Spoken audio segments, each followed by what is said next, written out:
ಬೆಂಗಳೂರಿನ Hebbal Nagavara ಕೆರೆಯಿಂದ ಸಂಸ್ಕರಿಸಲ್ಪಡುವ H N valley ನೀರನ್ನು 3ನೇ ಹಂತದ ಶುದ್ಧೀಕರಣಕ್ಕೊಳಪಡಿಸಬೇಕು ಹಾಗೂ ಕೃಷ್ಣಾ ನದಿ ನೀರನ್ನು ಚಿಕ್ಕಬಳ್ಳಾಪುರ ಜಿಲ್ಲೆಗೆ ಹರಿಸಬೇಕು ಎಂಬ ಬೇಡಿಕೆಗಳನ್ನು ಮುಂದಿರಿಸಿ ರಾಜ್ಯ ಹಾಗೂ ಕೇಂದ್ರ ಸರ್ಕಾರದ ಗಮನ ಸೆಳೆಯಲು ಏಪ್ರಿಲ್ 7ರಂದು ಬೃಹತ್ ಪಾದಯಾತ್ರೆ ಹಮ್ಮಿಕೊಳ್ಳಲಾಗಿದೆ ಅಂತ ಶ್ರೀ ಹರಿಕೃಷ್ಣ ಫೌಂಡೇಶನ್ ಅಧ್ಯಕ್ಷರು ಹಾಗೂ ಬಿಜೆಪಿ ಟಿಕೆಟ್ ಆಕಾಂಕ್ಷಿ ಆನೆಮಡುಗು ಹರೀಶ್ ರೆಡ್ಡಿ ತಿಳಿಸಿದ್ದಾರೆ. ಶುಕ್ರವಾರ ನಗರದಲ್ಲಿನ ಪತ್ರಕರ್ತರ ಭವನದಲ್ಲಿ ನಡೆದ ಸುದ್ದಿಗೋಷ್ಠಿಯಲ್ಲಿ ಮಾತನಾಡಿದ ಅವರು, ಹಲವು ವರ್ಷಗಳಿಂದ ಚಿಕ್ಕಬಳ್ಳಾಪುರದಲ್ಲಿ ಶುದ್ಧ ನೀರಿಗಾಗಿ ಹೋರಾಟ ನಡೀತಾ ಇದ್ದು, ಅದರ ಭಾಗವಾಗಿ ಕಳೆದ ತಿಂಗಳು ಕಂದವಾರ ಕೆರೆಗೆ ಹರಿಸಲಾಗುತ್ತಿರುವ ಎಚ್ಎನ್ ವ್ಯಾಲಿ ನೀರಿನ 3ನೇ ಹಂತದ ಶುದ್ಧೀಕರಣಕ್ಕೆ ಒತ್ತಾಯಿಸಿ ಪ್ರತಿಭಟನೆ ನಡೆಸಲಾಗಿದೆ. ಈ ನೀರಿನ ಮಾದರಿಯನ್ನು ಮುಖ್ಯಮಂತ್ರಿ, ಉಪಮುಖ್ಯಮಂತ್ರಿ ಹಾಗೂ ಸಂಬಂಧಪಟ್ಟ ಸಚಿವರಿಗೆ ಕಳಿಸಿದ್ರೂ ಸರ್ಕಾರದಿಂದ ಯಾವುದೇ ಪ್ರತಿಕ್ರಿಯೆ ಬಂದಿಲ್ಲ ಅಂತ ಅವರು ಆರೋಪಿಸಿದರು. 2ನೇ ಹಂತದಲ್ಲಿ ಶುದ್ಧೀಕರಿಸಲ್ಪಟ್ಟ ನೀರನ್ನು ಕೆರೆಗಳಿಗೆ ಹರಿಸೋದ್ರಿಂದ ಜನರ ಆರೋಗ್ಯದ ಮೇಲೆ ದುಷ್ಪರಿಣಾಮ ಉಂಟಾಗುವ ಸಾಧ್ಯತೆ ಇದೆ.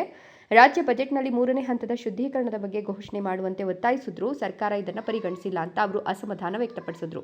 ನಮಗೆ ಕೊಳಚೆ ನೀರು ಬೇಡ, ಶುದ್ಧ ನೀರು ಬೇಕು ಅಂತ ಆಗ್ರಹಿಸಿದ ಅವರು, ಜೀವಜಲ ಜಾಗೃತಿ ವೇದಿಕೆಯ ವತಿಯಿಂದ ಏಪ್ರಿಲ್ 7ರಂದು ನಗರದ ಶನಿ ಮಹಾತ್ಮ ದೇವಸ್ಥಾನದಿಂದ ಜಿಲ್ಲಾಧಿಕಾರಿ ಕಚೇರಿಯವರೆಗೆ ಪಾದಯಾತ್ರೆ ಹಮ್ಮಿಕೊಳ್ಳಲಾಗಿದ್ದು, ಸಾರ್ವಜನಿಕರು ಹೆಚ್ಚಿನ ಸಂಖ್ಯೆಯಲ್ಲಿ ಭಾಗವಹಿಸುವಂತೆ ಕರೆ ನೀಡಿದರು.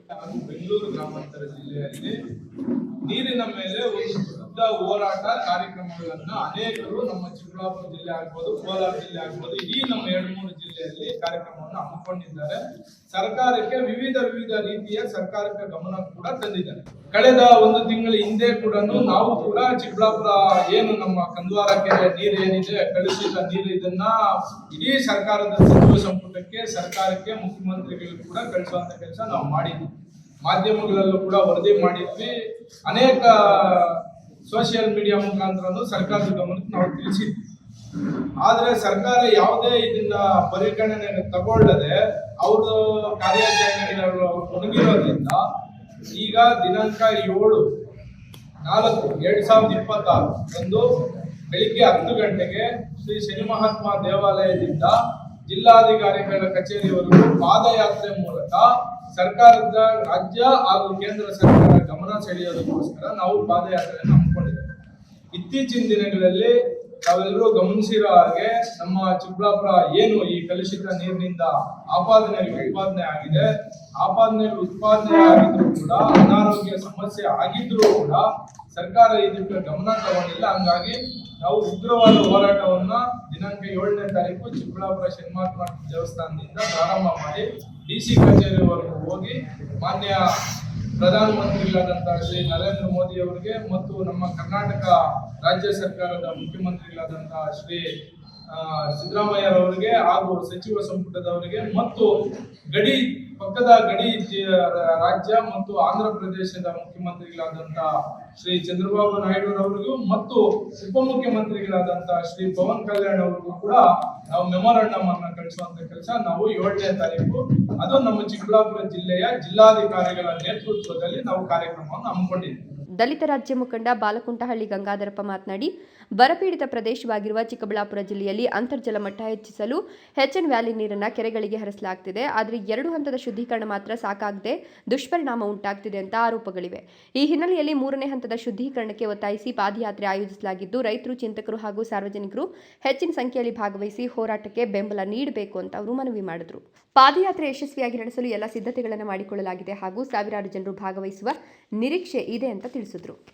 ಇವತ್ತೇನು ಚಿಕ್ಕಬಳ್ಳಾಪುರ ಜಿಲ್ಲೆ ಬರಡುಭೂಮಿಯಾಗಿದ್ದು ಕುಡಿಯುವ ನೀರಿಗೆ ತುಂಬಾ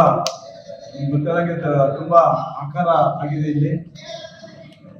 ಅದಕ್ಕೋಸ್ಕರ ಏನು ಹಿಂದೆ ಚಿಕ್ಕಬಳ್ಳಾಪುರಕ್ಕೆ ಬಾವಿಗಳಲ್ಲಿ, ಬೋರ್ಗಳಲ್ಲಿ ನೀರಿದ್ದ ಸಂದರ್ಭದಲ್ಲಿ ಆವತ್ತಿನ ಪರಿಸ್ಥಿತಿ ಎಚ್ಎನ್ ವ್ಯಾಲಿ ನೀರನ್ನು ಚಿಕ್ಕಬಳ್ಳಾಪುರಕ್ಕೆ ತಂದ್ಕೊಟ್ಟು, ಅದು ಈಗಿನ ಪರಿಸ್ಥಿತಿಗೆ ಏನಾಗಿದೆ ಅಂದ್ರೆ ಭೂಮಿಯಲ್ಲಿ ಅದು ಹಿಂಗಿಕೆ ಆಗಿ ಇವತ್ತು ಅದು ವಿಶ್ವವಾಗಿ ಪರಿಣಮಿಸ್ತಾ ಇದೆ. ಅದನ್ನ ಈಗ 3ನೇ ಹಂತ ಶುದ್ಧೀಕರಣ ಮಾಡಬೇಕು, ಮತ್ತೆ ಪಕ್ಕದಲ್ಲಿ ಕೃಷ್ಣಾ ನದಿ ನೀರನ್ನ ಕೊಡಬೇಕು. ಯಾಕಂದ್ರೆ ಇದನ್ನ ಹೋರಾಟ ಮುಖಾಂತರ ನಮ್ಮ ಈ ಫೌಂಡೇಶನ್ ನ ಅಧ್ಯಕ್ಷರಾದಂತ ಹರೀಶ್ ಅವರು ಮತ್ತು ಚಿಕ್ಕಬಳ್ಳಾಪುರ ಜೀವಜಲ ಜಾಗೃತಿ ವೇದಿಕೆ ಅಂತ ಚಿಕ್ಕಬಳ್ಳಾಪುರದಲ್ಲಿ ಒಂದು ಮಾಡಿ ಇವತ್ತು 7ನೇ ತಾರೀಕು ಒಂದು ಕಾರ್ಯಕ್ರಮನ ಹಮ್ಮಿಕೊಂಡಿದ್ವಿ. ಯಾಕಂದ್ರೆ ಆ ಕಾರ್ಯಕ್ರಮ ಶುದ್ಧ ನೀರಿಗಾಗಿ ಬೃಹತ್ ಪಾದಯಾತ್ರೆ ಅಂತ ಕಾರ್ಯಕ್ರಮ ಹಮ್ಮಿಕೊಂಡಿದ್ವಿ. ಆ ಕಾರ್ಯಕ್ರಮಕ್ಕೆ ನಮ್ಮ ಅಧ್ಯಕ್ಷರು ಈಗಾಗಲೇ ಎಲ್ಲ ಏನೇನು ಮಾಡಬೇಕು, ಯಾವ ತರ ಮೊಬಿಲೈಸ್ ಮಾಡಬೇಕು ಮತ್ತು ಕಾರ್ಯಕ್ರಮ ಯಶಸ್ವಿಗೊಳಿಸಬೇಕಂತ ಈಗಾಗಲೇ ಒಂದು ರೂಪುರೇಷೆಗಳನ್ನ ಮಾಡಿದ್ದಾರೆ. ಅದರಂತೆ 7ನೇ ತಾರೀಕು ತಿರುಮಲ ದೇವಸ್ಥಾನದಿಂದ ಅಲ್ಲಿಂದ ಎಷ್ಟನೇ ತಾರೀಕು ಸರ್? 7ನೇ ತಾರೀಕು ಸರ್. 7ನೇ ತಾರೀಕು ಅಲ್ಲಿಂದ DC ಆಫೀಸ್ ವರ್ಗ ಹೋಗ್ಬೇಕು ಅನ್ಕೊಂಡಿದ್ವಿ. DC ಆಫೀಸ್ DC ಸಾಹೇಬ್ರು ಏನಾದ್ರು ಜನ ಜಾಸ್ತಿ ಆಗಿಲ್ಲ, ನಾನು ಅಲ್ಲಿಗೆ ಬರ್ತೀನಿ ನನಗಿದ್ರೆ ಶಿಡ್ಲಘಟ್ಟ ಸರ್ಕಲ್ ಅಲ್ಲಿ ಸೇರ್ಬಿಟ್ಟು ಈಗ ಅಧಿಕಾರಿಗಳು ಯಾಕಂದ್ರೆ ಬಿಸಿಲಿರೋದ್ರಿಂದ ಜನರಿಗೆ ಕಷ್ಟ ಕೊಡಬಾರ್ದು, ನಾವೇ ಅಲ್ಲಿ ಬರ್ತೀವಿ ಅನ್ನಂಗಿದ್ರೆ ನಮ್ಗೆ ಸಂತೋಷ. ಅಲ್ಲಿ ಬಂದು ಮೆಮೊರಾಂಡಮ್ ತಗೊಂಡು ಈ ಜಿಲ್ಲೆಯ ಸಮಸ್ಯೆನ ಬಗೆಹರಿಸೋದಕ್ಕೆ ಸರ್ಕಾರಕ್ಕೆ ಅವ್ರು ಕಳ್ಸೋದಕ್ಕೆ ಒಪ್ಕೊಂಡ್ರೆ ನಮ್ದೇನ ಬೆಲ್ಲ, ಇಲ್ಲ ಅಂದ್ರೆ ನಾವು ಅಲ್ಲಿಂದ DC ಕಚೇರಿವರೆಗೂ ಕಾಲ್ನಡಿಗೆ ಜೊತೆ ಹೋಗೋದಕ್ಕೆ ತಯಾರಿದ್ದೀವಿ.